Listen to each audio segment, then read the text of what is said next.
নমস্কার। হোমিও উদ্দীপনার পক্ষ থেকে সকলকে স্বাগত জানাই। আজ ২৮শে মার্চ শুক্রবার। আমাদের আজকের আলোচক ডক্টর তপন কুমার ঘোষ স্যার।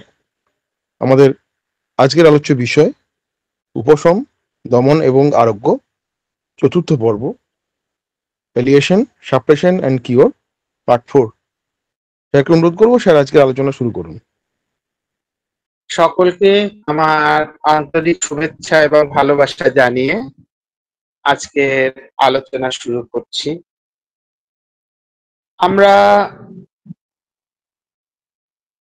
যে বিষয়টা নিয়ে আলোচনা করছি, প্যালিয়েশন, সাপ্রেশন এবং কিওর। প্যালিয়েশন, সাপ্রেশন আমরা আগেই আলোচনা করে ফেলেছি। কিওর সম্পর্কে অনেক কথা বলে ফেলেছি, আবার আজকে বলবো। অ্যাকচুয়ালি ঘটনাটা হচ্ছে যে এই কিওর আলোচনা করতে গিয়ে এমন কিছু কথা আসবে বা এমন কিছু জায়গা উল্লেখ করা হবে যেগুলো বারবার বিভিন্ন ভাবে আমাদের আলোচনা হয়েছে। আমরা বিভিন্ন সময় বিভিন্ন ভাবে সেগুলো বলেছি। সব থেকে বড় কথা যে সকলেই সবকিছু জানে, সবাই সবকিছু করেছি, আবার এই আলোচনা শোনা মানে সেগুলো নূতন করে কিছু ঝালিয়ে নেওয়া। তবে হ্যাঁ, কেউ কেউ আছেন একদম নবীন, তারা হয়তো চিকিৎসা করছেন, পড়াশোনা করছেন, অনেকগুলো জায়গা বুঝতে পারেননি। তাদের কাছে হয়তো কিছু কিছু জায়গায় ব্যাখ্যা করলে ভালো লাগবে। যেমন দুদিন আগে একটা গ্রুপে আলোচনা ছিলাম, সেখানে থেকে একদম নবীন, তাদের মধ্যে অনেক কিছু গ্যাপ রয়েছে। তারা পড়াশোনা করেছেন, পড়ছেন, কিন্তু সঠিকভাবে বুঝতে পারেননি কিভাবে পড়তে হবে, কিভাবে এগোতে হবে। আমরা সেই সকলের জন্য আলোচনা করব। যেখানে যেমন পার্থর মতো অভিজ্ঞ চিকিৎসক রয়েছেন, আমি যা কিছু বলবো সবই জানা হয়তো উত্তর করে লাগবে, এরকম অনেক রয়েছেন। পার্থ কেন, আরো অনেকে রয়েছেন। তাদের কাছে নতুন কিছু মনে হবে না, সব জানা, তবু সবাই মিলে একই আলোচনা করি। নবীনরা কিছু শিখতে পারবে বা বুঝতে পারবে, আর অন্যদের বিষয়টা একবার নূতন করে ঝালাই হয়ে যাবে, রিক্যাপিটুলেশন হবে। যাই হোক, কিওর আমি এর আগের দিনই বলেছিলাম homeopathy is based on law of similia. Homeopathy is based on law of similia and its approach is vitalistic, holistic and individualistic. হ্যাঁ, যেখানে ভাইটাল প্রিন্সিপালের কথা রয়েছে, তা ভাইটাল কোর্স যদি বলি, কারণ 6th এডিশনে হ্যানিম্যান ভাইটাল কোর্সকে ভাইটাল প্রিন্সিপালই বলেছেন। তা যেখানে ভাইটাল প্রিন্সিপালই মূল কথা রোগ হওয়া বা আরোগ্যের ক্ষেত্রে, সেরকম আমাদের হোলিস্টিক বিষয়টা জানছি না। রোগী যখন সামগ্রিকভাবে আক্রান্ত হয়, আবার সামগ্রিকভাবে কিন্তু তার আরোগ্য শুরু হয়। অ্যান্ড ইন্ডিভিজুয়ালিস্টিক, প্রতিটি রোগী ইন্ডিভিজুয়াল সিমটমস দেয়, প্রতিটি রোগ আক্রান্ত হবার সময় ইন্ডিভিজুয়াল সিমটমস দেয়, এবং চিকিৎসা করবার জন্য সেই জন্য তাদেরকে ইন্ডিভিজুয়ালাইজ করতে হয়, ইন্ডিভিজুয়াল ভাবে রোগীকে চিনে ওষুধ দিতে হয়। হ্যাঁ, এখন আরোগ্য ব্যাপারটা কি সবাই আপনারা জানেন, আর একবার একটু আমরা শুনি বা একবার আমরা হারিয়ে নিই যে রুগ্ন অবস্থা অর্থাৎ ডিজিজ কন্ডিশন সম্পূর্ণ দূর করা, রোগের জন্য যে সকল অস্বাভাবিক লক্ষণগুলো এসেছিল সেগুলো সম্পূর্ণ দূর হওয়া, জীবনী শক্তি সম্পূর্ণভাবে মানে রোগ হবার আগে যে অবস্থায় ছিল সেই অবস্থায় ফিরে আসা, এবং চিকিৎসার সময় শরীরে নূতন কোনো সমস্যা না হওয়াকে বলা হয় আরোগ্য বা কিওর। এই বিষয়গুলো থাকতে হবে, সমস্ত মানে লক্ষণগুলো তার যেতে হবে।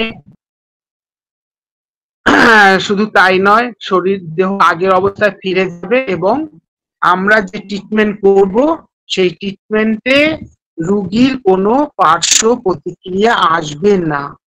এইরকম যদি ট্রিটমেন্ট করতে পারি, এইরকম অবস্থা যদি রুগী ফিরিয়ে দিতে পারি, সেটাকে বলা হয় কিওর। যদিও বর্তমান অবস্থাতে কিন্তু যদি আমরা বলি যে মানে কিওরটা এখন যেটা আমরা পাই সেটা অ্যাপারেন্ট কিওর। সম্পূর্ণ সুস্থ পাওয়া খুব মুশকিল হয়, আমরা অ্যাপারেন্ট কিওরটা পেয়ে যাই। আচ্ছা, এখন ব্যাপারটা হচ্ছে রোগটা যদি এক, কিন্তু সময় ওষুধ না খেলেও নির্দিষ্ট সময় পর রোগী আরোগ্য লাভ করতে পারে। কিন্তু যদি রোগটা চিররোগ হয় বা ক্রনিক ডিজিজ হয়, ক্রনিক ডিজিজের আরোগ্যের ব্যাপারটা একটু অন্যরকম হয়ে দাঁড়ায়। সেটা কিরকম, যে এখানে পজিশন ব্যাপার অতি অবশ্যই আমাদেরকে দেখতে হবে। ফেসবুকে এই 2-3 দিন আগে বোধহয় দেখছিলাম একজন লিখেছেন যে সমস্ত ক্রনিক ডিজিজে আসে আমাদের মায়াজমেটিক মায়াজম থেকে। মায়াজম সমস্ত ক্রনিক ডিজিজের কারণ। বন্ধু, এই জাতীয় ফেসবুকে ব্যাপারগুলো দেখে বা ফেসবুকে এইসব পড়ে আপনারা ভুল ধারণা নেবেন না, সেগুলিকেই কিন্তু পুরোপুরি সত্য ধরে নেবেন না। এখন এই ক্রনিক ডিজিজ, হ্যাঁ, মায়াজমেটিক ক্রনিক ডিজিজ সেগুলোই হ্যানিম্যান যেগুলোকে বলেছে ট্রু ক্রনিক ডিজিজ। এরকম আপনারা যদি অর্গাননের অ্যাফোরিজম 78 78 অ্যাফোরিজম যদি পড়েন, হ্যাঁ, আচ্ছা, সেই 78 অ্যাফোরিজমে তিনি বলেছেন যে ট্রু ক্রনিক ডিজিজই কিন্তু মায়াজমেটিক। এছাড়া তো আমরা জানি যে কারণ দূর করতে হয়, তো সেই জন্য এছাড়াও তো আমরা জানি যে ক্রনিক ডিজিজ কেন আসে। যেমন আমরা বলছি যে মানে ক্রনিক ডিজিজ বললেও সেগুলো ট্রু ক্রনিক ডিজিজ না, যেমন যেটা ডিসিমিলার প্যাথিতে ট্রিটমেন্টের ফলে, যে ডিসিমিলার প্যাথি ট্রিটমেন্টের ফলে হয়তো কিছু কিছু ক্ষেত্রে রোগ লক্ষণ চাপা দেওয়া হচ্ছে, হ্যাঁ, কিন্তু সেখানে কিন্তু সেই ট্রিটমেন্টের ফলস্বরূপ রোগী কিন্তু একটা ক্রনিক ডিজিজ পেয়ে যেতে পারে। সেটাকে হ্যানিম্যান আর্টিফিশিয়াল ডিজিজ বলছেন। এই আর্টিফিশিয়াল ক্রনিক ডিজিজ কিন্তু মায়াজমেটিক নয়। আবার আমরা দেখেছি অনেকগুলো মেনটেনিং কজ থাকে ক্রনিক ডিজিজের পেছনে। যেখানে মেনটেনিং কজ আছে, আপনি যতই টোটালিটি নির্ভর করে ওষুধ দিন না কেন, সেক্ষেত্রে কিন্তু রোগ সারবে না যদি না আমরা মেনটেনিং কজকে রিমুভ করি। আবার আসতে পারি না হচ্ছে অকিউপেশনাল হ্যাজার্ডস থেকেও কিন্তু ডিজিজ আসতে পারে। অকিউপেশনাল হ্যাজার্ডস, যে কথাগুলো বললাম, আর্টিফিশিয়াল ক্রনিক ডিজিজ, অকিউপেশনাল হ্যাজার্ডস জনিত ক্রনিক ডিজিজ, কিংবা ধরুন আমাদের অকুপেশনাল হ্যাজার্ড আর্টিফিশিয়াল বা মেনটেনিং কজের জন্য ড্যাম প্লেসে থাকছেন, ড্যাম প্লেসে বাস করছেন, যার জন্য তার হয়তো বাতের রোগ বা হাঁপানি হয়ে যেতে পারে, হ্যাঁ, হয়ে যেতে পারে। তাহলে এইসব ক্ষেত্রে আমরা যতই ওষুধ দিই না কেন কজকে রিমুভ করতে হবে। হ্যাঁ, প্রেশার পরিবর্তন, একটা সিলিকনের জায়গায় কাজ করে করে তার হাঁপানি হয়ে গেছে, তার ক্রনিক ব্রঙ্কাইটিস হয়ে গেছে, যত ওষুধ দিই না কেন তাকে কিন্তু আমরা কিওর করতে পারবো না। কিওর করতে গেলে তাকে ওই সিস্টেম থেকে দূরে সরিয়ে নিয়ে যেতে হবে।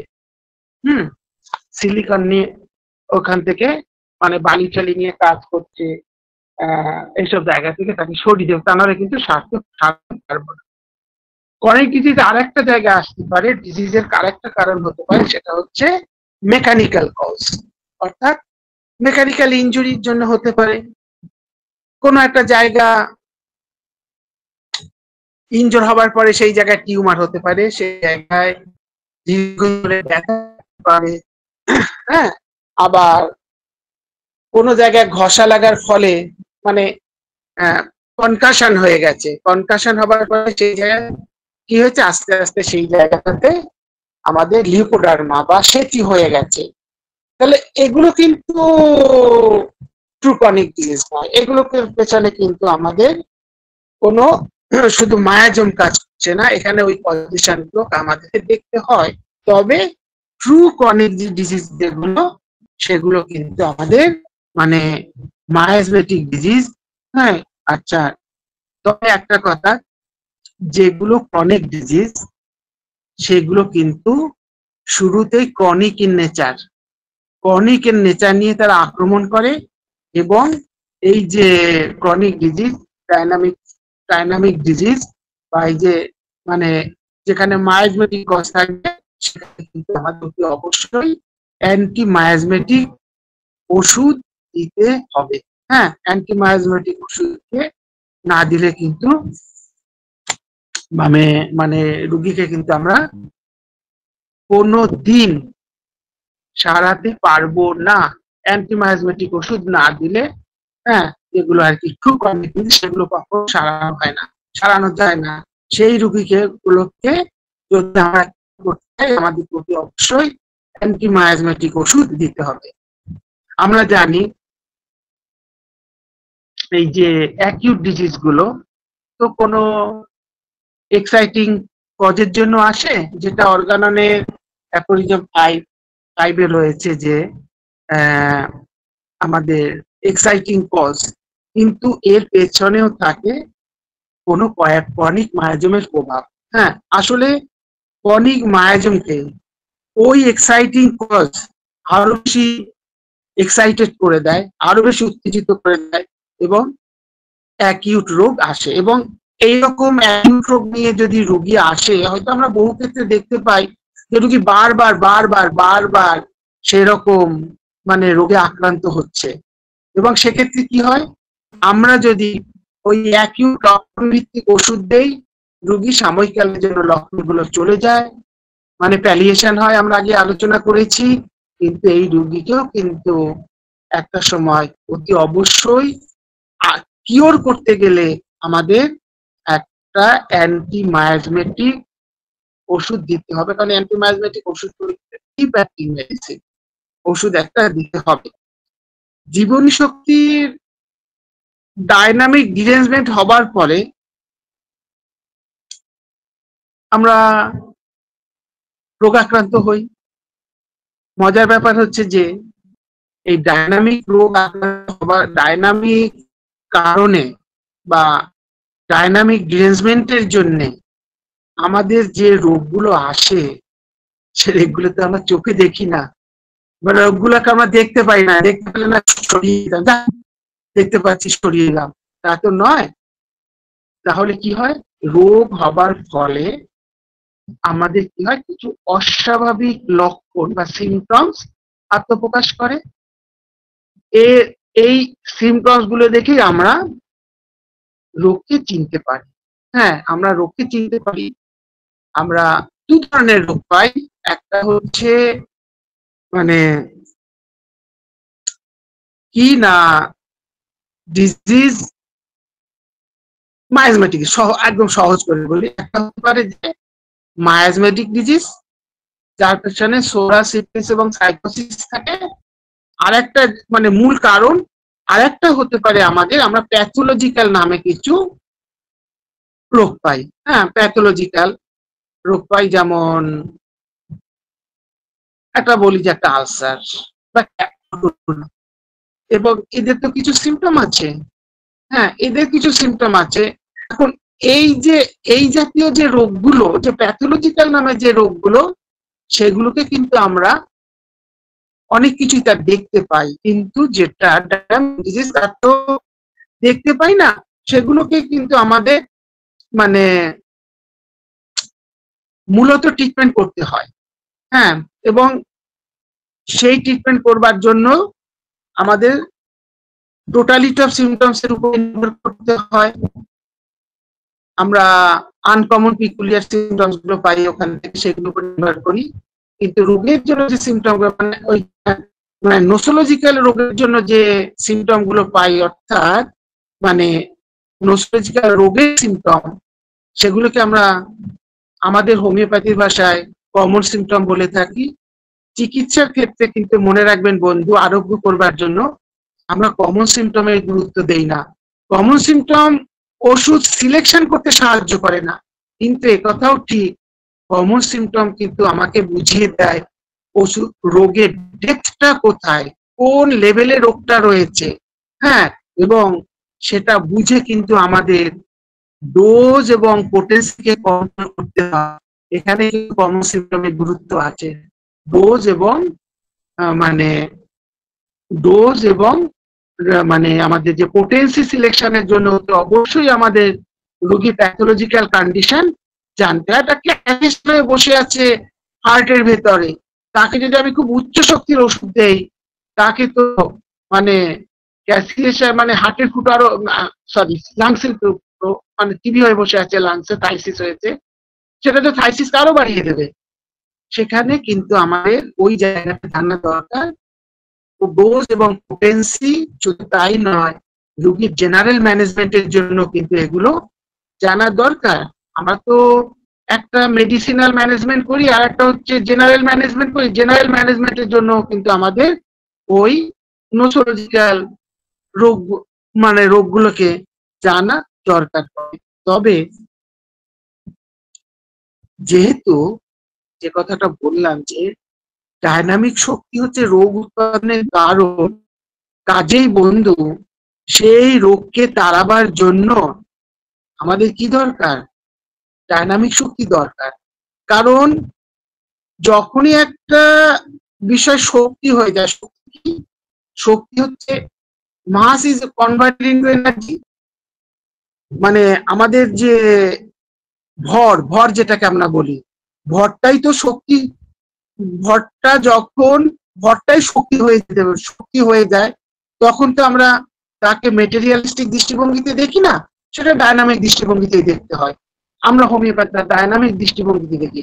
সেই জন্য বন্ধু সব সময় কিওর যদি করতেই হয়, আপনাকে যদি আরোগ্য করতেই হয়, আপনার ওষুধটা কিন্তু অতি অবশ্যই ডায়নামিক বা পোটেন্টাইজড অবস্থায় দিতে হবে।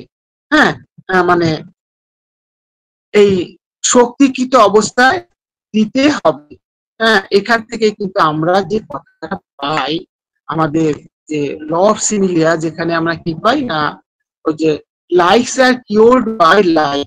হ্যাঁ, লাইক ওই যে যে লক্ষণগুলো নিয়ে রোগী আসে, সেই লক্ষণগুলোকে আমরা আরোগ্য করি কিভাবে না, যার ক্ষমতা আছে ওই রকম লক্ষণ উৎপাদন করবার, ওই রকম লক্ষণ উৎপাদন করবার ক্ষমতা যে ওষুধের আছে, সেটাই কিন্তু ওই ডায়নামিক অবস্থাতেই আমাদেরকে অতি অবশ্যই দিতে হবে।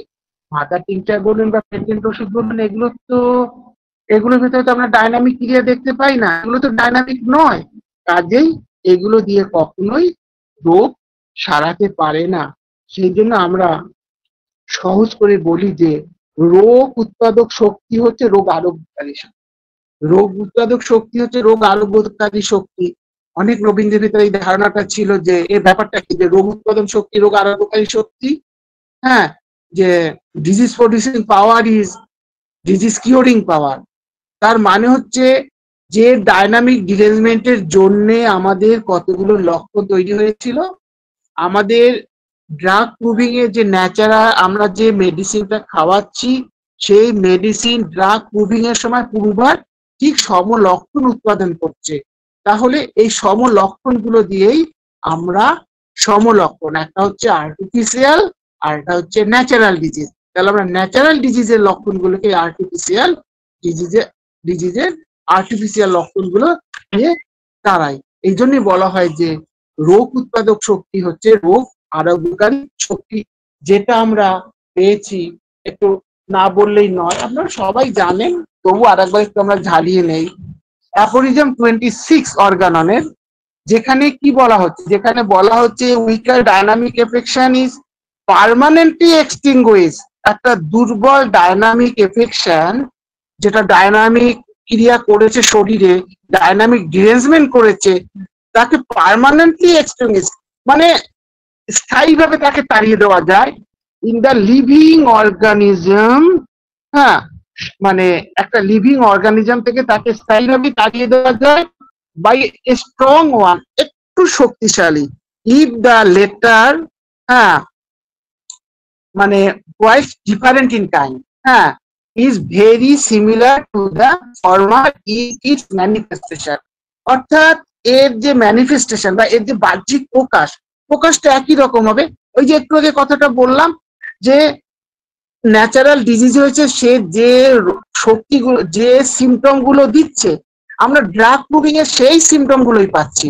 হ্যাঁ, তাহলে একটা হচ্ছে, এটাই হচ্ছে যে ডিফারেন্ট কাইন্ড হয়ে গেল না, একটা ওই আর্টিফিশিয়াল আর একটা হচ্ছে ন্যাচারাল ডিজিজের সিমটম।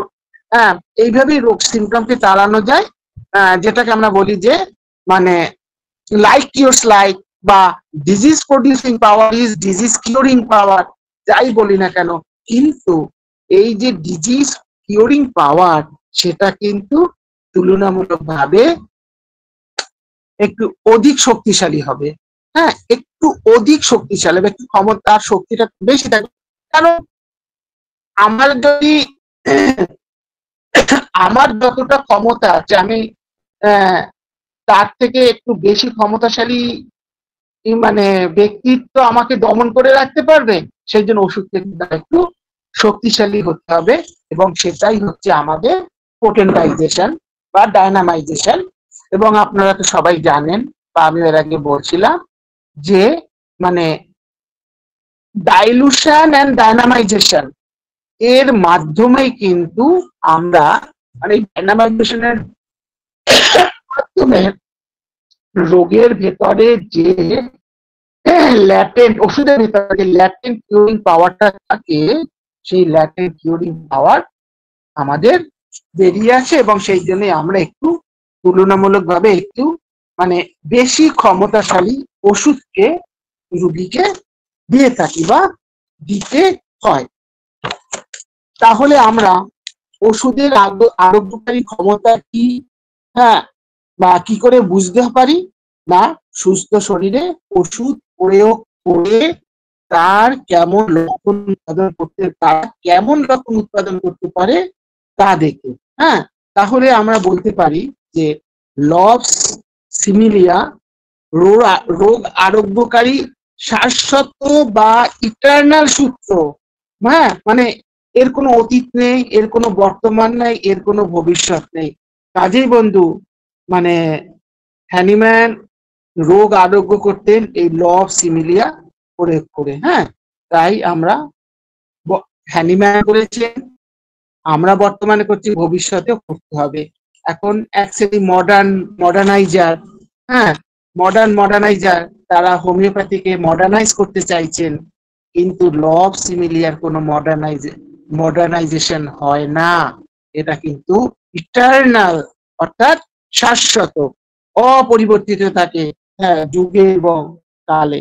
হ্যাঁ, যাই হোক, আরেকটি কথা সকলকে মনে রাখা দরকার, বিশেষ করে যারা আজকে বা নূতন করে যারা চিকিৎসা করতে শুরু করেছে, বা নূতন করে যারা আমাদের হোমিও উদ্দীপনাতে আসছেন।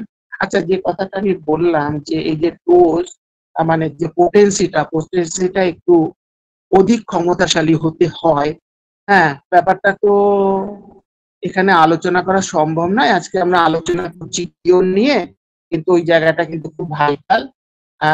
হোমিও উদ্দীপনা যদি চায়, আমি পরবর্তীকালে অতি অবশ্যই ডোজ অ্যান্ড পোটেন্সি নিয়ে আলোচনা করব। তার আগে কিন্তু আমি একটু, অনেকেই আমার কাছে অনুরোধ করেছেন, আমি অনেকগুলো ফোন পেয়েছি, প্রায় 20-25টা ফোন পেয়েছি সেকেন্ড প্রেসক্রিপশন আলোচনা করবার জন্য গতদিন আলোচনার পরে। তার মধ্যে মানে প্রথম রিকোয়েস্ট আছে ডক্টর কল্যাণের কাছ থেকে, এবং তাতে আবার ঘি সরিয়ে দিয়েছে আমাদের ডক্টর সুশীল ঘোষ।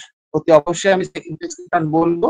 তারপর ওনারা যদি অনুমতি দেন তাহলে পোটেন্সি নিয়ে একদিন আলোচনা করতেই হবে, সেটাও কিন্তু খুব ভাইটাল। অনেকেই বোঝেন না যে পোটেন্সি কিভাবে সিলেকশন করতে হয় বা কেমন পোটেন্সি ওষুধ আমাদেরকে দিতে হবে।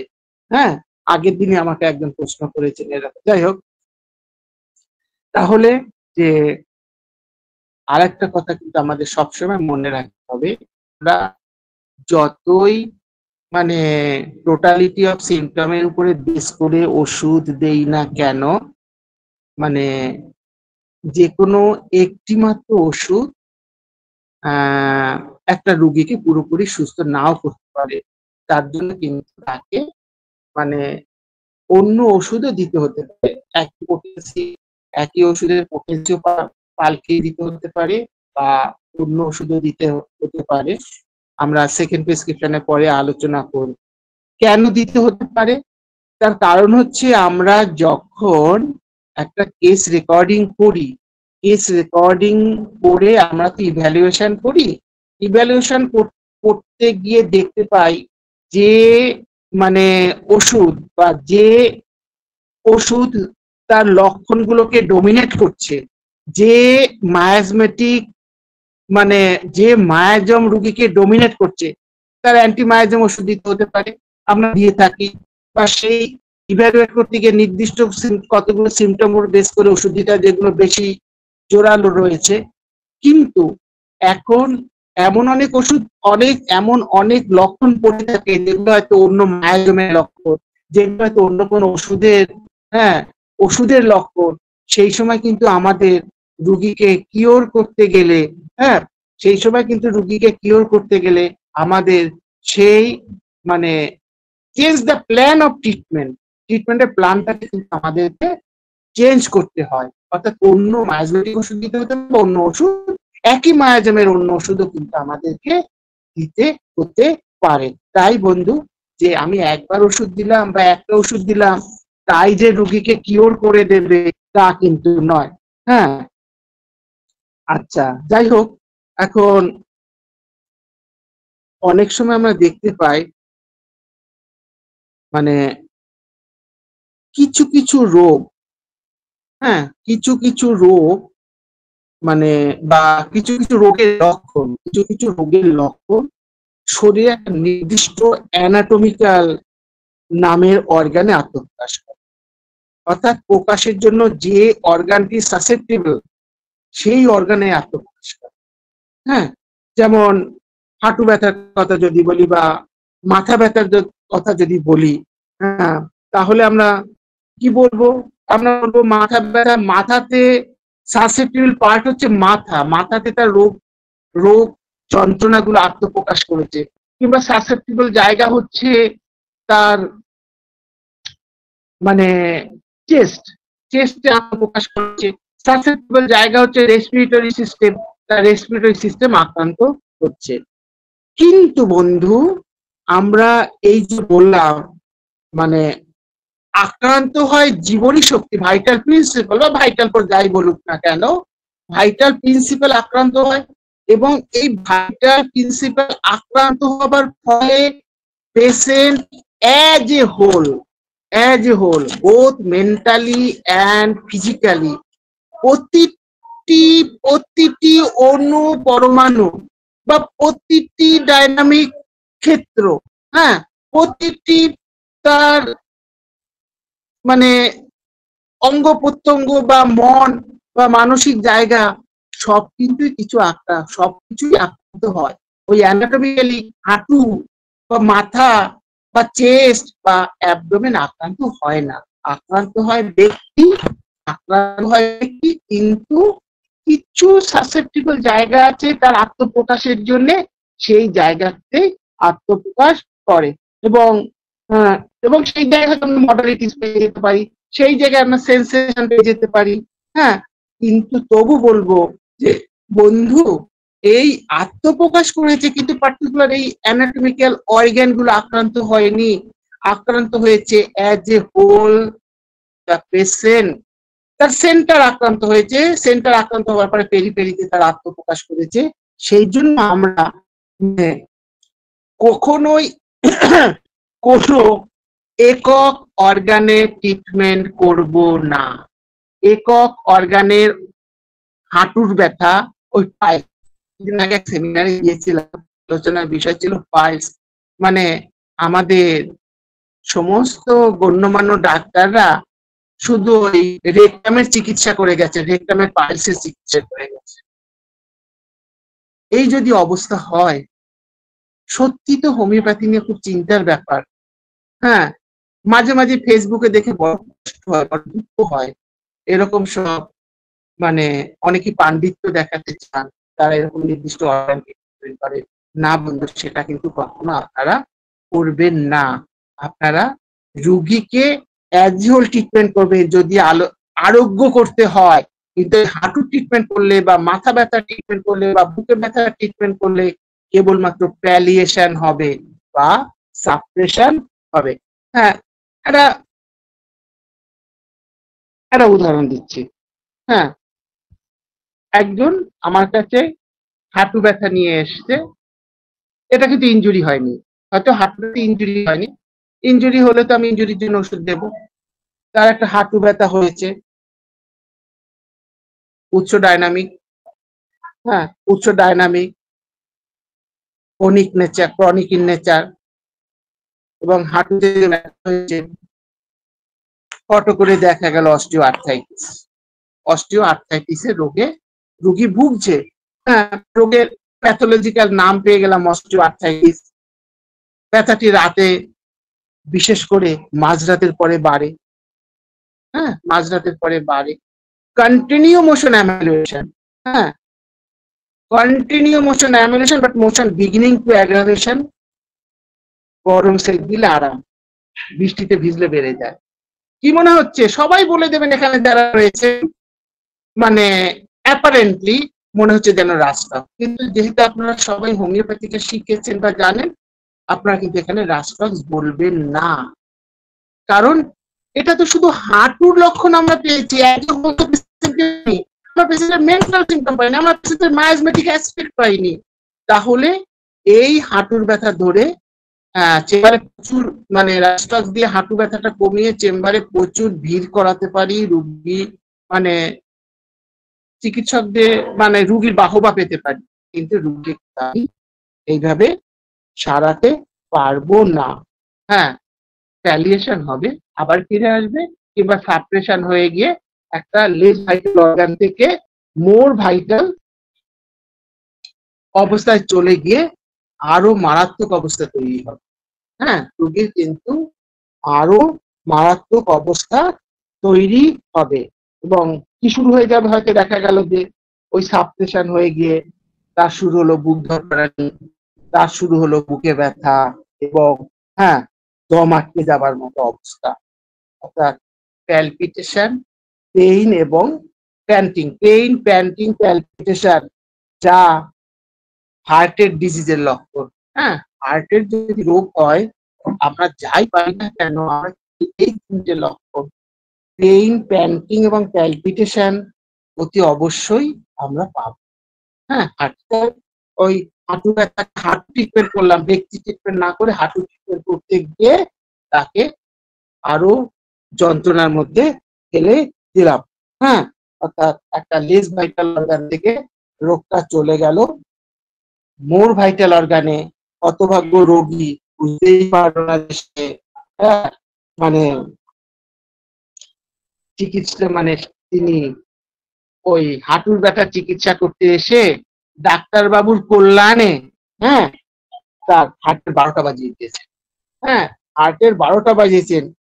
হ্যাঁ, আচ্ছা, যাই হোক, সব থেকে যেটা অত্যন্ত দুঃখের কথা, চিকিৎসা বিজ্ঞান একটা বড় মিথ্যে, মানে একটা আমাদের নয়, কিছু লোকের একটা অত্যন্ত ভুল ধারণা আছে, এবং কিছু চিকিৎসক সেই মিথ্যে কথাটাকেই বাস্তব বলে চালিয়ে দিয়ে বলতে চায় হ্যাঁ মানে হোমিওপ্যাথির কোনো পার্শ্ব প্রতিক্রিয়া নেই, হোমিওপ্যাথিক ওষুধের কোনো পার্শ্ব প্রতিক্রিয়া নেই, হোমিওপ্যাথিক সিস্টেমে পার্শ্ব প্রতিক্রিয়া। আমরা যদি ল অফ সিমিলিয়া মানি, আমরা যদি মানে ওই হোলিস্টিক, ভাইটালিস্টিক এবং ইন্ডিভিজুয়ালিস্টিক মেথডকে মেনে চলি, তাহলে কিন্তু পার্শ্ব প্রতিক্রিয়া আসবে না, আমার রোগীটি কিওর হবে। হ্যাঁ, আর এই যে সাপ্রেশন হলো হলো বা রোগীর আরোগ্যের দিকে যাচ্ছে কিনা, রোগী আরোগ্য হচ্ছে কিনা কি করে বুঝতে পারবো? হ্যাঁ, আমরা রোগী আরোগ্য হচ্ছে কিনা সেটা বুঝবার জন্য কিন্তু আমাদের doctor Constantine Hering, Constantine Hering মানে একটা ল দিয়ে গেছেন, যেটাকে আমরা বলি হেরিংস ল অফ কিওর, বা আমাদেরকে দেখতে হবে যে হেরিংস ল অফ কিওর অনুসরণ করছে কিনা। এটা আপনারা সবাই জানেন, সবাই বলে থাকে, কিন্তু আমাদের ওই আর একটা গ্রুপে ডক্টর পার্থ প্রদীপ চৌধুরী খুব সুন্দরভাবে ব্যাখ্যা করেছিল কয়েকদিন আগে হেরিংস ল অফ কিওর। যাই হোক, তবু আর একবার আমরা বলবো যে আমরা এই যে হেরিংস ল অফ কিওরটা সবাই জানি, এবং মনে রাখতে হবে যে আরোগ্য যে হতে শুরু করেছে, আরোগ্য যে হতে শুরু করেছে সেখানে হেরিংস ল অফ কিওর অনুসরণ করছে কি না সেটা দেখব। হ্যাঁ, আচ্ছা, যদি মানে হেরিংস ল অফ কিওর অনুসরণ না করে, বা এটা হেরিংস ল অফ কিওর আমরা আরেকটু অন্যভাবে বলতে পারি, হেরিংস এর ডিরেকশন অফ কিওর, হেরিংস এর ডিরেকশন অফ কিওর, অর্থাৎ কিওর কোন দিক থেকে কোন দিকে যাচ্ছে। ল অফ কিওরটাকে যদি আমরা ডিরেকশন অফ কিওর বলি, একটু কৌতুকতি হয় না, এটাকে আমরা কিন্তু ডিরেকশন অফ, হেরিংস এর ডিরেকশন অফ কিওর কথাটা বললেও কিন্তু আমাদের সেটাও কিন্তু ভুল হবে না, আমরা কিন্তু সেটাও বুঝতে পারবো যে মানে এই ডিরেকশন অফ কিওর অনুসরণ করে আমরা বুঝতে পারবো যে রোগী আরোগ্যের পথে যাচ্ছে না আরোগ্যের পথে যাচ্ছে না। সেটা কিরকম? এই ডিরেকশন অফ কিওর কিরকম, যে ফ্রম উইদিন আউটওয়ার্ডস, আমি এই জন্য ডিরেকশন অফ কিওর বললাম, ল অফ কিওর না বলে, যে উইদিন আউটওয়ার্ডস, ভেতরের থেকে বাইরের দিকে, তাই না? পরে আসছি। আচ্ছা, from more important to less important organ, from more important to less important organ কিরকম? প্রথমে কিন্তু মানে আরোগ্য শুরু হয় অতি গুরুত্বপূর্ণ অর্গান থেকে, হ্যাঁ, অতি গুরুত্বপূর্ণ অর্গান থেকে বা অতি গুরুত্বপূর্ণ জায়গা থেকে। ধরুন, আচ্ছা, ফ্রম মানে অ্যাবাভ ডাউনওয়ার্ডস, হ্যাঁ, অ্যাবাভ ডাউনওয়ার্ডস, উপর থেকে নিচের দিকে। আগে উপরের কষ্ট যাবে, উপরের দিকে কষ্ট যাবে, পরে নিচের কষ্ট যাবে। Reverse order of symptoms or suffering appearance. হ্যাঁ, মানে আমি বলতে চাইছি যে first to appear the symptom, last to disappear. যে লক্ষণগুলো রোগীর শরীরে প্রথম এসেছিল সেই লক্ষণগুলো কিন্তু রোগীর মানে শরীর থেকে মানে পরে যাবে। বিষয়টা একটু ব্যাখ্যা করলে আরো ভালো হয়। হ্যাঁ, প্রথমে আমরা যেটা বললাম যে উইদিন আউটওয়ার্ডস, মানে ভেতর দিক থেকে বাইরের দিকে, ভেতর দিক থেকে বাইরের দিকে। কিরকম? আমরা যখন সঠিক বা সুনির্বাচিত ওষুধটি দিতে পেরেছি, তখন কি হয়? লক্ষণগুলো বা সিমটমস গুলো দেহের কোনো আভ্যন্তরীণ অর্গান থেকে আগে শুরু হয়, পরে বাহ্যিক লক্ষণ শুরু হয়। ধরুন, কোন রোগীর ঘুম হচ্ছে না, হাতে পায়ে বেশ ব্যথা, এক্ষেত্রে যদি তার আরোগ্যের পথ ধরে হেরিংস ডিরেকশন অফ কিওর অনুযায়ী, তার কিন্তু আগে ঘুম হবে। আপনি ব্যথা পেটার জন্য ওষুধ দিচ্ছেন, ঘুমও হচ্ছে না, আগে রুগীর মানে স্লিপিংটা ইমপ্রুভ করবে, রুগীর আগে ঘুমটা বাড়তে শুরু করবে, তারপরে মানে ব্যথাগুলো পরের দিকে যাবে। ধরুন কারো স্কিন ডিজিজ সাপ্রেসড হয়ে বসে আছে, হ্যাঁ, স্কিন ডিজিজ সাপ্রেসড হয়ে বসে আছে, এবং স্কিন ডিজিজ সাপ্রেসড হবার ফলে তার শরীরে অ্যাজমা এসছে, এটা তো আমরা একদম সবাই জানি স্কিন ডিজিজ সাপ্রেসড অ্যাজমা হতে পারে। এবার যদি আমরা ওষুধ দেই, পাস্ট হিস্ট্রিতে কিন্তু আমরা স্কিন ডিজিজ পেয়েছি, মনে রাখতে হবে কেস রেকর্ডিং এ কিন্তু past history, family history, present complain, রোগীর জেনারেটিভ সব নিতে হবে। তা নাহলে কিন্তু আপনি এই যে হেরিংস ডিরেকশন অফ মানে ডিরেকশন অফ কিওর এটাও বুঝতে পারবেন না, রোগী কিওর হচ্ছে কিনা তাও বুঝতে পারবেন না। তাহলে এই যে অ্যাজমা সাপ্রেসড হয়ে, অ্যাজমা এসে স্কিন ডিজিজ সাপ্রেসড হয়ে আপনি যদি তাকে ওষুধ দেন, তাহলে কিন্তু মানে আগে তার হাঁপানি কমতে শুরু করবে। হ্যাঁ, আগে তার হাঁপানি কমতে থাকবে, হাঁপানিটা আগে ভালো হবে, তারপরে কিন্তু তার কি না তার স্কিন ডিজিজ ভালো হবে। আগে হাঁপানি যাবে, পরে স্কিন ডিজিজ যাবে। এটাই কিন্তু ডিরেকশন অফ কিওর, হেরিংস এর ডিরেকশন অফ কিওর, এটা কিন্তু মনে রাখতেই হবে। হ্যাঁ, এটা হবেই।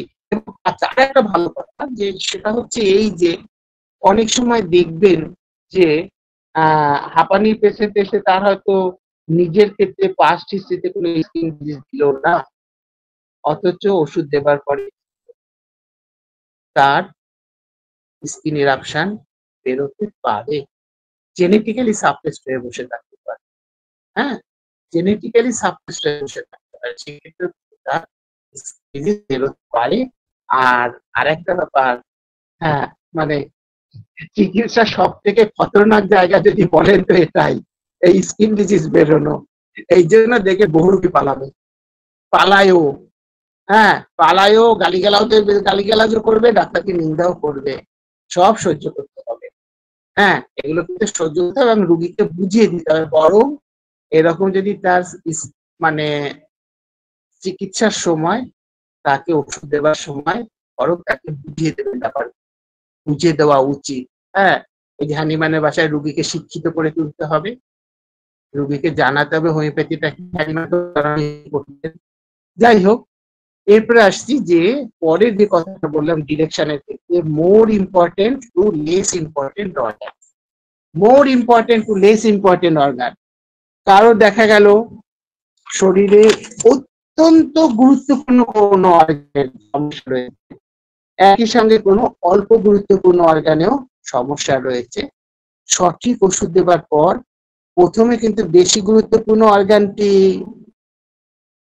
সমস্যা দূর হবে, তারপরে লেস অর্গান।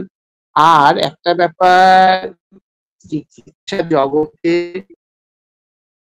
সকলেই জানে যে বাতের ব্যথা সাপ্রেসড হয়ে হার্ট আক্রান্ত করে।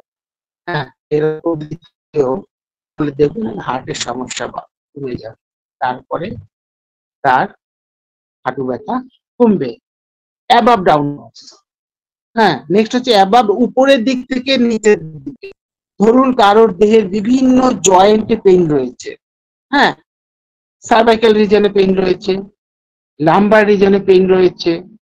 হ্যাঁ, এরকম যদি ঘটনা থাকে, আগে কিন্তু সার্ভাইকাল পেইন যাবে, সার্ভাইকাল পেইন আগে কমতে শুরু করবে, তারপরে কিন্তু তার এলএস পেইন বা লাম্বোস্যাক্রাল রিজনের ব্যথা যাবে।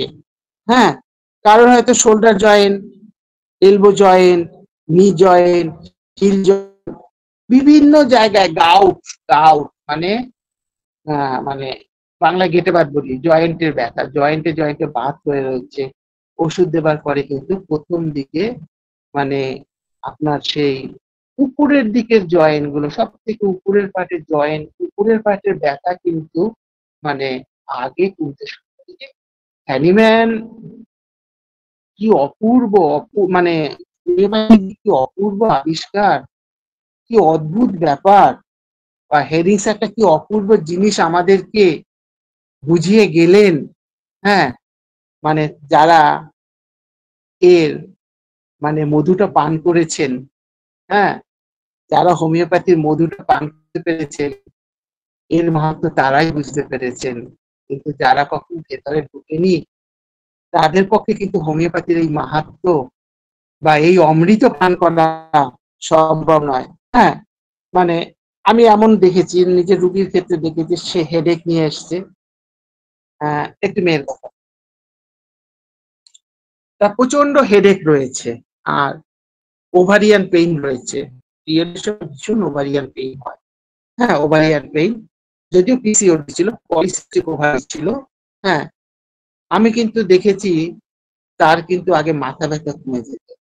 তারপরে মাথা ব্যথা কমে যাওয়ার পরে তার কিন্তু ওভারি পেইন গেছে। হ্যাঁ, আবার একটি পেশেন্টের দেখেছি ঘাড়ে এবং পায়ে লিউকোডার্মা ছিল।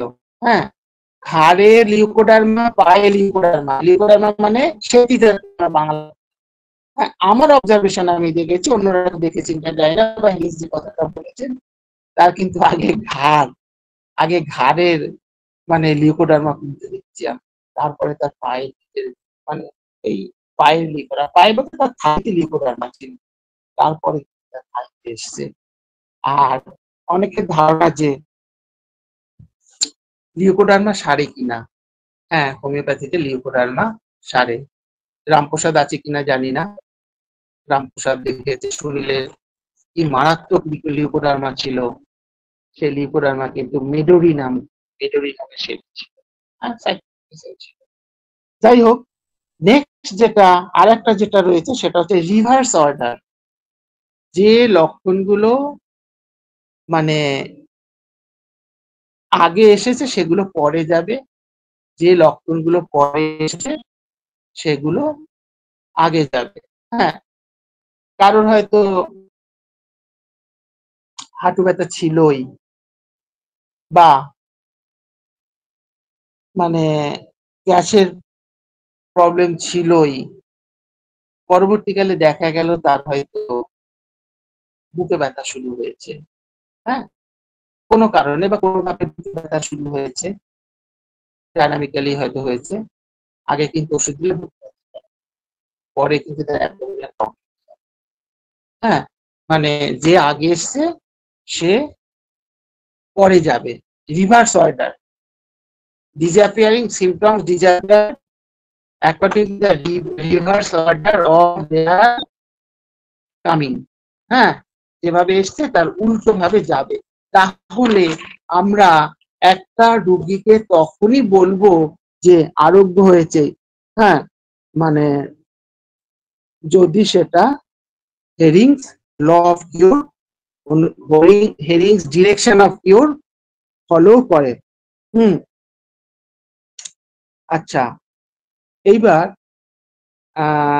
একটু অন্য কথায় আসি, যে আমরা কিউর নিয়ে তো অনেক কথাই বললাম, কিন্তু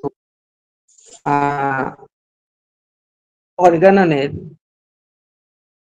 অ্যাপোরিজম 1 এবং অ্যাপোরিজম 2 উল্লেখ না করলে কিন্তু কিওর সম্পর্কে কিছুই বলা হলো না। হ্যাঁ, যেখানে কিওর কথাটা একদম প্রথমেই হ্যানিম্যান অর্গাননে বলেছেন যে the physician's high and only mission is to restore the sick to cure as it is current. হ্যাঁ, যে চিকিৎসকের একমাত্র মানে উদ্দেশ্য বা একমাত্র মিশন, হ্যাঁ, হ্যানিম্যান মিশন শব্দটা ব্যবহার করেন, বাংলাদেশে মানে ডক্টর ডাচেন, হ্যাঁ, ডাচেন মিশন শব্দটা ব্যবহার করেছিলেন। যাই হোক, তাহলে এই যে চিকিৎসকের একমাত্র মিশনই হচ্ছে যে একজন মানে সিক পার্সনের সিককে দূর করে, রুগ্ন অবস্থাকে দূর করে তার হেলথকে ফিরিয়ে দেওয়া, স্বাস্থ্যকে ফিরিয়ে দেওয়া, তার স্বাস্থ্যটা যেমন ছিল সেই অবস্থায় নিয়ে আসা। আমি আগেই বলেছি অ্যাবসলিউট কিওর সম্ভব নয়। হ্যাঁ, জেনারেলি এখন আর হতে দেখা যায় না। হ্যাঁ, আর 2 নম্বরটা যেটা, হ্যাঁ, যে এই যে তার আগে একটু ইতিহাস বলি। হ্যাঁ, মানে আদর্শ আরোগ্য বলতে গিয়ে তো হ্যানিম্যান 2 অ্যাফোরিজমে মানে হাইয়েস্ট আইডিয়াল অফ কিওর বলেছেন। অ্যাকচুয়ালি এই চিন্তাধারাটা কোথা থেকে এলো? এই ইতিহাসটা একটু বলি, সবার ভালো লাগবে। হ্যাঁ, আমরা জানি যে হোমিওপ্যাথির যে মূল কথা, যা রোগ উৎপন্ন করে তাই রোগ সারায়, কথাটা প্রথম বলেছিলেন কিন্তু গ্রিক দার্শনিক হিপোক্রেটিস। এই গ্রিক দার্শনিক Hippocrates, who is regarded as the father of medicine, হ্যাঁ, অল ওভার দ্য ওয়ার্ল্ড। সারা বিশ্বে হিপোক্রেটিসকে বলা হয় ফাদার অফ চিকিৎসা বিজ্ঞানের জনক, চিকিৎসা বিজ্ঞানের জনক। এবং ইনি প্রথম বলেছিলেন যা রোগ উৎপাদন করতে পারে তাই কিন্তু রোগ সারায়। কিন্তু ব্যাপার হচ্ছে যে তার কিন্তু এরকম ওষুধ জানা ছিল, তিনি বলেছিলেন আমি এমন জানি না, আমার কাছে এমন ওষুধ নেই যে সে রোগ উৎপাদন করবে আবার রোগ সারাবে, যেটা আমরা যে ল অফ সিমিলিয়াতে আমরা যে ব্যাপারটা পাই। হিপোক্রেটিস কি করতেন? ডায়েট অ্যান্ড রেজিমেন দিয়ে ট্রিটমেন্ট, অর্থাৎ খাবার দাবারকে পরিবর্তন করতেন, রোগী রেজিমেন, বাসস্থান বা অন্য ব্যাপারগুলো, জীবনযাত্রা, এইসব বিষয়গুলো পরিবর্তন করতেন। এইসবগুলো পরিবর্তন করেই কিন্তু তাদের চিকিৎসা করতেন। শুধু এই যে মানে যা রোগ উৎপাদন করে তাই রোগ সারায় এই কথাটা না, তিনি এই যে চিররোগ বা ক্রনিক ডিজিজ, হ্যাঁ, মানে ট্রিটমেন্ট করতে গেলে তিনটি আদর্শ মন্ত্র দিয়েছিলেন। হ্যাঁ, আদর্শ তিনটি মন্ত্র দিয়েছিলেন, যা তিনটি শব্দ হচ্ছে সিটো, টিউটো, এট জুকান্ডে। হ্যাঁ, সিটো, টিউটো, এট জুকান্ডে। হ্যাঁ, যা মানে ইংলিশ করলে দাঁড়াবে যে disease should be created speedily, disease should be created speedily, রোগকে তাড়াতাড়ি সারাতে হবে, চিকিৎসা করতে সেফলি, নিরাপদ ভাবে এবং অ্যাগ্রিয়েবলি, যেটা সহজে গ্রহণ করতে পারে।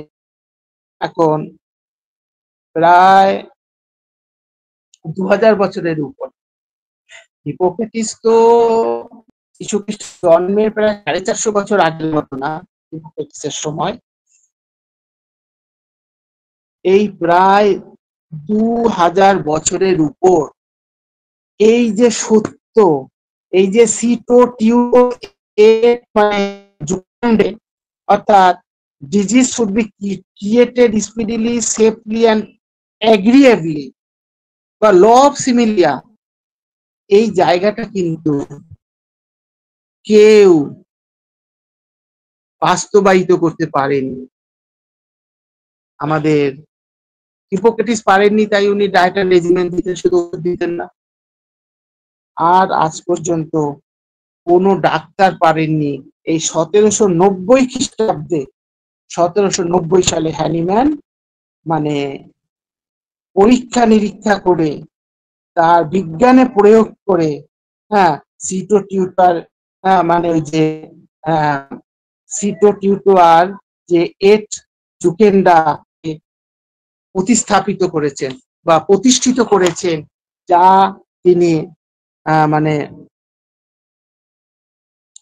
মানে ওই অর্গানের aphorism 2 highest ideal of pure, আমি ওখানে বললাম যে আচ্ছা এখানে যে কথাটা অ্যানিমাল বলছে, the highest ideal of cure is rapid, gentle and permanent restoration of the health, or removal and annihilation of the disease in its whole extent, পুরোপুরি ভাবে রোগকে তাড়াতে হবে, ইন দ্য শর্টেস্ট, যে কথাটা হিপোক্রেটিস বলেছিলেন, in the shortest, most reliable, সকলে গ্রহণযোগ্য, বিশ্বস্ত এবং harmless way, and easily comprehensible principal, যেটা সকলেই বুঝতে পারবে। হ্যাঁ, আচ্ছা, এই জায়গাটা কিন্তু আমাদের হ্যানিম্যান প্রতিষ্ঠা করতে পেরেছিলেন। প্রথমে যে কথাটা যে মানে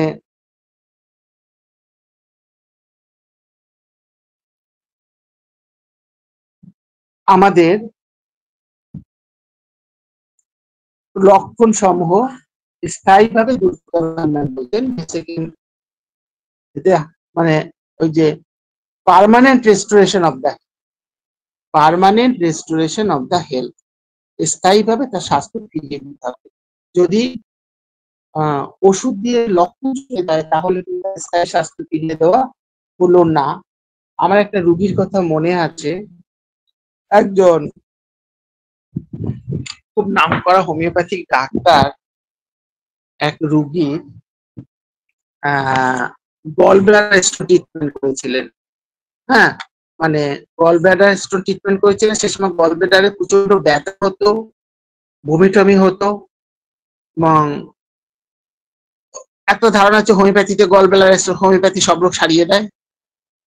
একজন নামকরা হোমিওপ্যাথির কাছে গেছে, দেখা গেল ট্রিটমেন্ট করতে করতে তার গল ব্লাডারে কোনো ব্যথা নেই, তার পেটে কোনো ব্যথা নেই, তার বমি টমি হচ্ছে না।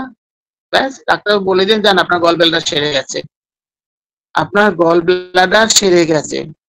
হ্যাঁ, ডাক্তারবাবু তো এটা বলে রুগীকে পাঠিয়ে দিচ্ছে। পরে রুগী আমার কাছে অন্য সমস্যা নিয়ে আসে, যে কিছু ব্যথা বেদনা, শরীরের অন্যান্য অঙ্গ প্রত্যঙ্গে কিছু ব্যথা বেদনা নিয়ে শরীরে আমার কাছে রুগী পরে আসেন। আমি তো কেস হিস্ট্রি নিলাম পুরো, আমার সন্দেহ হয়েছে। হ্যাঁ, আমার সন্দেহ হয়েছে। আমি কিন্তু গল ব্লাডারের জায়গায় একটু প্যালপেট করেও দেখলাম, রুগী একটা পেইন ফিল করছে। হ্যাঁ, চাপ দেওয়ার ফলে। আমি কিন্তু রুগীকে ইউএসজি দিতে পারতাম না। আমি মানে ঠিক বুঝতে পারছি না আদৌ আপনার গল ব্লাডার সেরেছে না গল ব্লাডার স্টোন রয়েছে, গল ব্লাডার স্টোন হয়ে গেছে না রয়েছে। ইউএসজি করে দেখা গেল যে বেশ বড় মাপের স্টোন তার গল ব্লাডারে বসে গেছে। তার মানে কি, তার শুধুমাত্র কিছু লক্ষণ দূর হয়েছে, তার কিন্তু রোগটা সারে। তাই মনে রাখবেন, লক্ষণ দূর হওয়া মানেই কিন্তু রোগ সেরে যাওয়া নয়।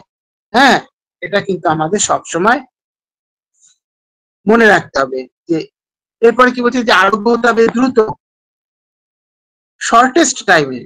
হ্যাঁ, রুগী রোগ যন্ত্রণাতে ভুগছে, কাজেই তার তো খুবই কষ্ট হচ্ছে, সে তো আমাদের কাছে আসে কষ্ট লাঘব করাতে। কিন্তু কষ্ট লাঘব দ্রুত বলতে কত সময়, কত দ্রুত করতে পারে, হ্যাঁ, মানে তা কিন্তু নির্দিষ্ট করে বলা সম্ভব নয়। বললাম, আমি কত দ্রুত রুগীকে সুস্থ করতে পারবো সেটা বলা সম্ভব নয়। আর রুগীকে কখনো কিন্তু আমরা মানে এই অ্যাসিওরেন্স দেবো না যে আপনাকে অমুক সময়ের মধ্যে সারিয়ে দেবো বা সারিয়ে দেবো। হ্যাঁ, যে চেষ্টা করছে আস্তে আস্তে হবে। হ্যাঁ, যাই হোক, আমরা দেখেছি যে ডিসিমিলার প্যাথিতে একটা ধারা, যে সকলের ধরনের হোমিওপ্যাথিতে রোগ সারতে প্রচুর দেরি হয়, কিন্তু ডিসিমিলার প্যাথিতে দেখেছি যে তারা শুধু সারা জীবন ধরে ওষুধ দেয়, সারা জীবন ধরে ওষুধ দেয়, রোগটা সারে না। বহু থাইরয়েডের পেশেন্ট দেখবে, এরকম অনেক পেশেন্ট দেখবে যে সারা জীবন ধরে ওষুধ খেয়ে দেয়, ওষুধ খায়, রোগটা চাপা পড়ে থাকে। হ্যাঁ, কিন্তু সঠিক নিয়মে যদি হোমিওপ্যাথি করা যায় তাহলে কিন্তু রোগটা আস্তে আস্তে সেরে যায়। তাহলে কি আমাদের কি দেরি হলো, হোমিওপ্যাথি কি দেরি হলো? হোমিওপ্যাথিতে তো সারাতে পারে, অন্যপ্যাথি সারাতেই পারে না। হ্যাঁ, ডিসিমিয়ালোপ্যাথি সারাতেই পারে না। সেই জন্য মানে আমাদের কিন্তু এই যে কত দ্রুত সারবে এটা কিন্তু বলা মুশকিল। এটা নির্ভর করছে, রোগীর সাসেপ্টিবিলিটিও অনেকটা কাজ করবে, রোগী কতটা আমার ওষুধে সাড়া দিচ্ছে তার উপর নির্ভর করে। তবে অ্যাকিউট ডিজিজের ক্ষেত্রেটাও মানে সত্যি বলা উচিত, আমরা যেটা অ্যাকিউট ডিজিজের ক্ষেত্রে দেখেছি যে সঠিক চিকিৎসা করলে,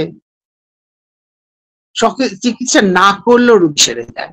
এটা একটা নির্দিষ্ট সময় আছে, এটা একটা নির্দিষ্ট সময় আছে, সেই সময় পর্যন্ত সারে, সেই সময় পরে রোগী হয় যাবে নয় থাকবে, মরে যাবে নয় থাকবে। এখানেও কিন্তু আমরা দেখেছি ওষুধ দিলে তো রুগী যাবে না, রুগী বাঁচবে।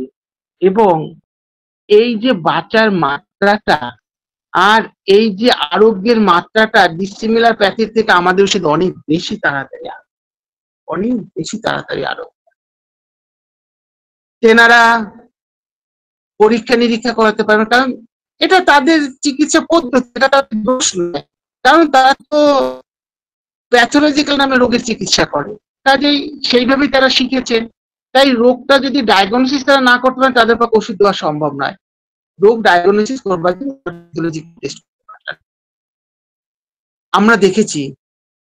ওই প্যাথোলজিক্যাল, যেমন একটা বলছি যে একটা ইউরিন কালচার করতে মানে কত সময় চলে যায়, বা আমরা করোনার সময় দেখেছি করোনা হয়েছে কিনা টেস্ট করবার জন্য পাঠানো হচ্ছে, বা আমরা দেখেছি টেস্ট করতে পাঠানো হচ্ছে, কিন্তু আমরা দেখেছি যে এই টেস্টের রিপোর্ট আসার আগেই আমাদের হোমিওপ্যাথিক ওষুধ যদি আমরা সঠিক দিতে পারি, রোগী কিন্তু মানে অনেক তাড়াতাড়ি আরোগ্য লাভ করতে শুরু করে। কাজেই আমরা হোমিওপ্যাথিরা কিন্তু অনেক তাড়াতাড়ি রোগীকে সুস্থ করতে পারি, বা স্পিডিলি পারি, বা হারিডলি পারি। হ্যাঁ, এটাই আমরা মানে গর্ব করে বলতে পারি আমরা চালাচ্ছি।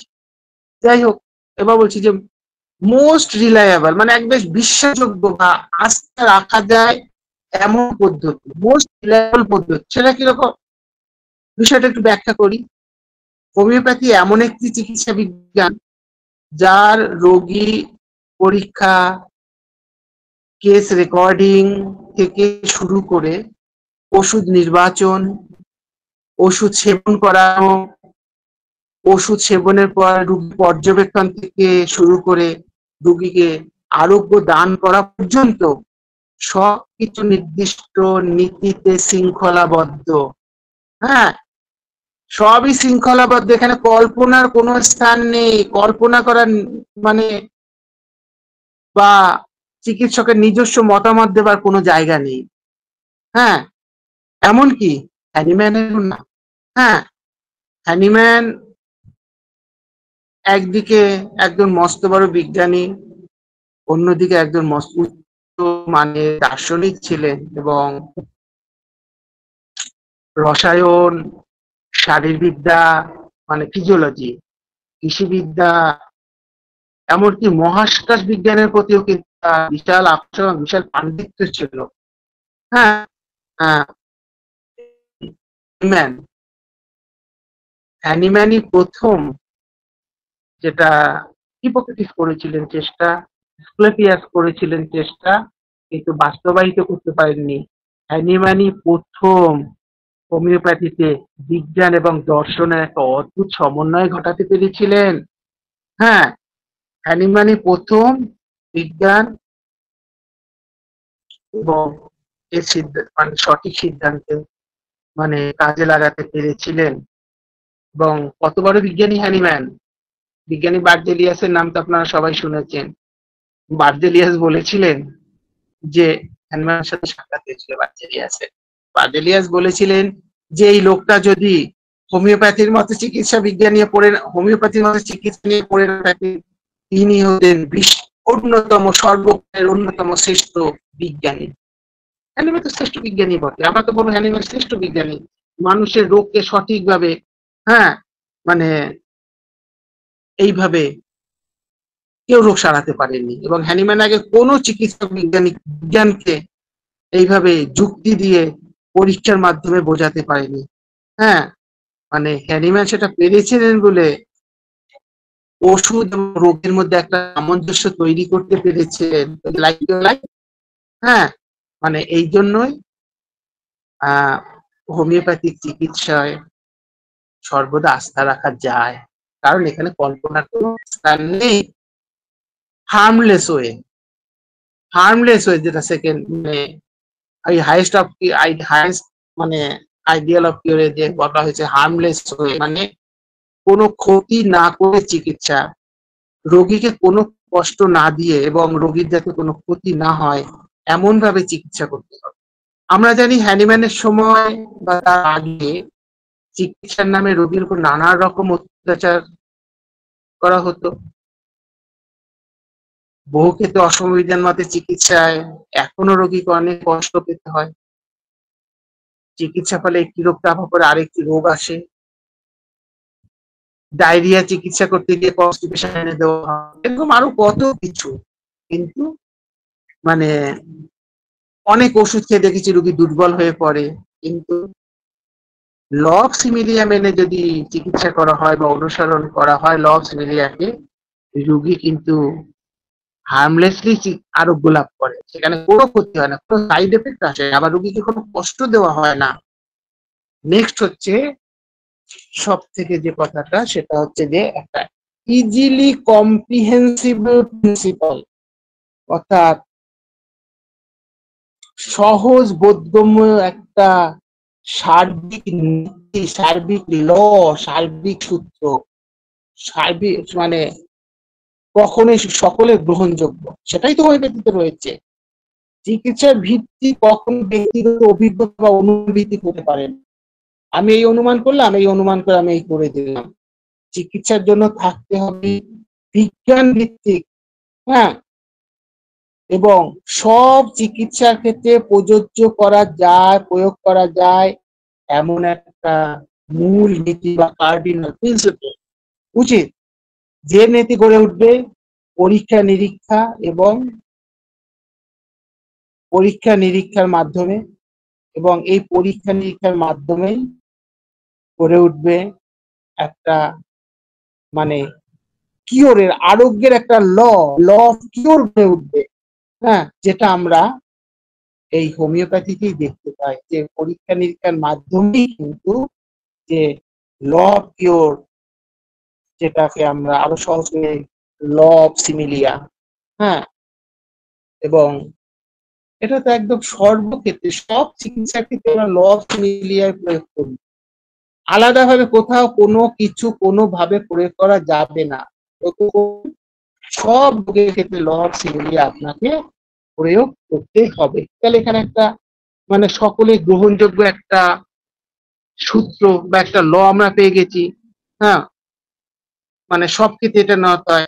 তাই বন্ধু, এই নীতিকে বিকৃত করে, ল অফ সিমিলিয়াকে বিকৃত করে যদি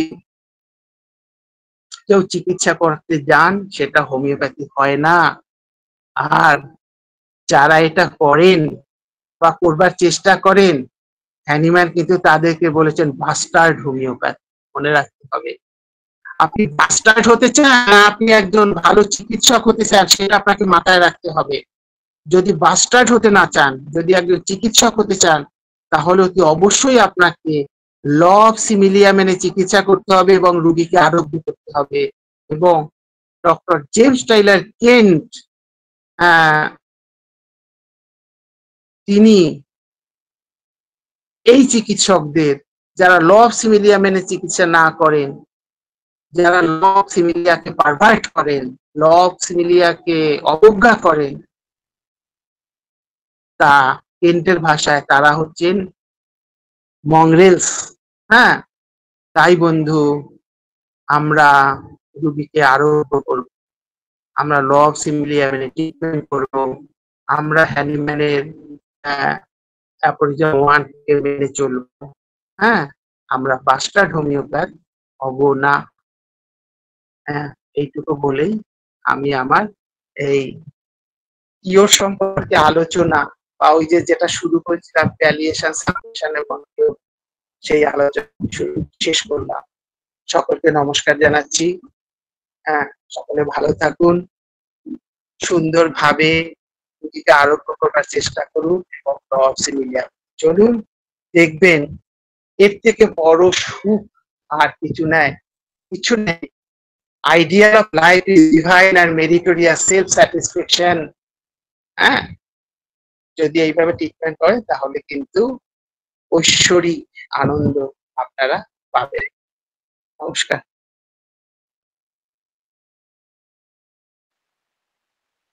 ধন্যবাদ শ্রদ্ধেয় ডাক্তার তপন ঘোষ স্যারকে চমৎকার আলোচনাটি করার জন্য। উপশম, প্যালিয়েশন, সারপ্রেশন অ্যান্ড কিওর আজকে এটার চতুর্থ পর্ব স্যার আলোচনা করলেন।